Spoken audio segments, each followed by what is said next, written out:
Hello everyone, आज हम देखने वाले हैं non financial motivators. These motivators are in the nature of better status, recognition, participation, job security. सबसे पहले हम देखेंगे recognization. Every person want his works to be recognised by his superior. तो उनका सुपीरियर कोई भी हो सकता है, जैसे वो टीम लीडर हो सकता है, मैनेजर हो सकता है या फिर हायर अथॉरिटी पर्सन भी हो सकता है। When he knows that his performance is known to his boss, then he will try to improve it more and more. जब उनको पता चलता है कि जो उनके बॉस होते हैं उनको उनका काम पता है कि किस तरीके से वो आदमी करता है या फिर पर्सन कर रहा है, तो उससे क्या होता है कहीं ना कहीं पे वो ट्राई करता है कि और अच्छे तरीके से काम करे। So the recognization may be in the form of the word of prize हो सकता है, पैट ऑन द बैक हो सकता है, एप्रिसिएशन लेटर हो सकता है, या फिर आपका एंट्री हो सकता है in the annual confidential report के अंदर। तो इसमें से कोई भी एक तरीका हो सकता है। तो इन शॉर्ट यहाँ पे ये है कि जो भी काम वो एम्प्लॉय कर रहा है वो काम उसके बॉस को, हायर अथॉरिटी पर्सन को पता होना चाहिए। There may be also award certificates हो सकते हैं।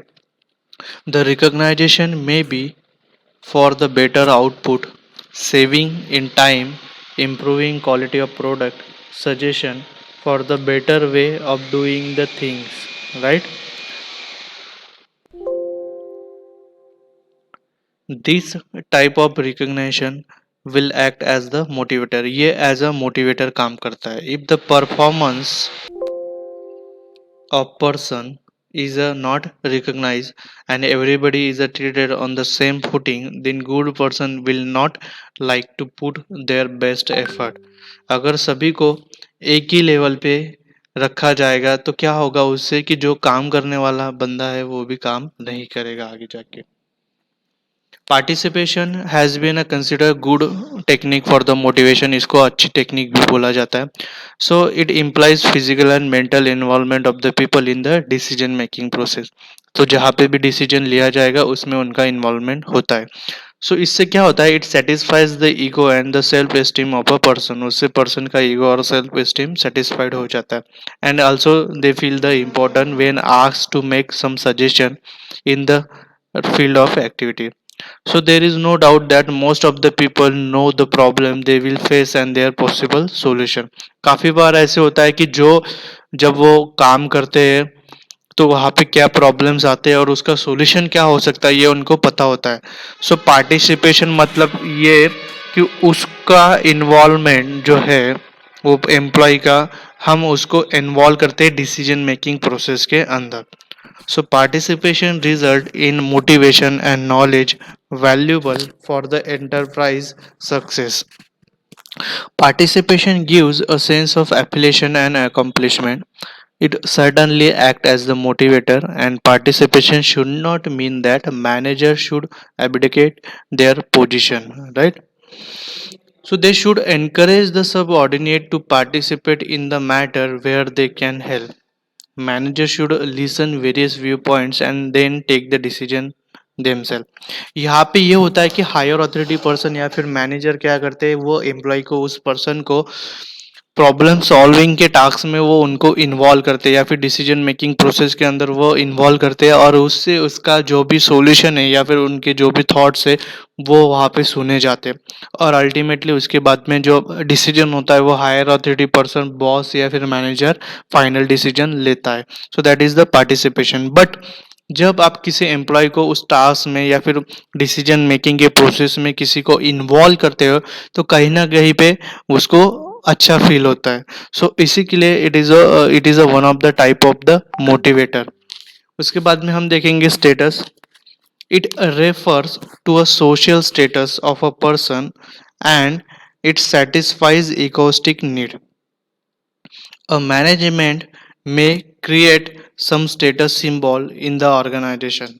मैनेजमेंट जो होता है it create some status symbol, right?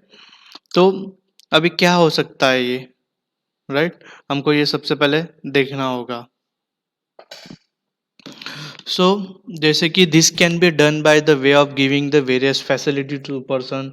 तो किस तरीके की फैसिलिटी हम दे सकते हैं एम्प्लॉय को? एक फर्नीचर दे सकते हैं, सुपीरियर फर्नीचर दे सकते हैं, अच्छा कैबिन दे सकते हैं, कारपेट ऑन द फ्लोर दे सकते हैं, राइट। अटैच पियून हो सकता है, पर्सन असिस्टेंट हो सकता है, राइट। सो ये सारी फैसिलिटी देने के बाद में वो पर्सन को काफ़ी अच्छा फील होता है और उसको उसका जो स्टेटस है वो काफ़ी हाई लगता है उसको, right. So get these facilities, a person will have to show the certain amount of the performance। सभी को तो ये नहीं मिलेगा, राइट। जैसे कि बॉस हो सकता है, हायर अथॉरिटी पर्सन हो सकते हैं, सुपीरियर हो सकते हैं, तो उनको ये चीज़ मिलेंगी। So when a person achieve certain facility, then he tries to get the better status by working more. और अच्छी तरीके से वो काम करता है जब उसको फैसिलिटीज दी जाती है कंपनी की ओर से। So in this way status need act as the motivator. उसके बाद में हम देखेंगे competition. In some organization competition use as the motivator. So क्या होता है कि काफ़ी आपने देखा होगा कि जैसे कि आप बड़े बड़े कंपनीज होते हैं, ऑर्गेनाइजेशन होते हैं, वहाँ पे टीम में हम लोग काम करते हैं। सो आप जब टीम में काम करते हो तो आपको कोई टारगेट या फिर कोई टास्क दिया जाता है और आपको वो टास्क जो है या फिर वो जो गोल है वो अचीव करना होता है, राइट। सो इन केस अगर आपके साथ में कोई कंपटीशन नहीं होगा तो उससे क्या हो जाएगा कि जो पर्सन है जो वो टास्क कंप्लीट कर रहा है वो लेजी हो जाएगा, क्योंकि उसको पता है कि उससे पहले कोई कोई भी वो टास्क कंप्लीट करने वाला नहीं, कोई भी वो गोल अचीव करने वाला नहीं है, राइट। सो अगर कंपटीशन होगा और कंपटीशन के साथ में अगर हम कुछ उसको रिवॉर्ड्स या फिर अवार्ड्स अगर हम लोग उसको देंगे, सो उससे क्या होगा कि हर कोई ट्राई करेगा कि कम से कम टाइम में और अच्छे तरीके से विथ अ गुड क्वालिटी हम वो क्या करेंगे, टारगेट अचीव करेंगे या फिर वो गोल अचीव करेंगे। So that is why competition it is also act as the motivator. उसके बाद में हम देख रहे हैं job enrichment. So it has been recognised as the important motivator भी बोला जाता है by the various researchers. The job is made more important and the challenging for the worker may be given wide latitude of the deciding about their work method. The employees will also perform the management function of planning and control so far for the as the work is the concern. So accordingly to the Hesnberg, job enrichment would provide an opportunity for the employee for the psychological growth. Right? So क्या हो सकता है ये? The employee is a given the dealing and the quality standard he must meet. Within the framework, he is given a free hand decide and the perform the work. It bring more job satisfaction and the high morale. So it is a recognized device of the motivation.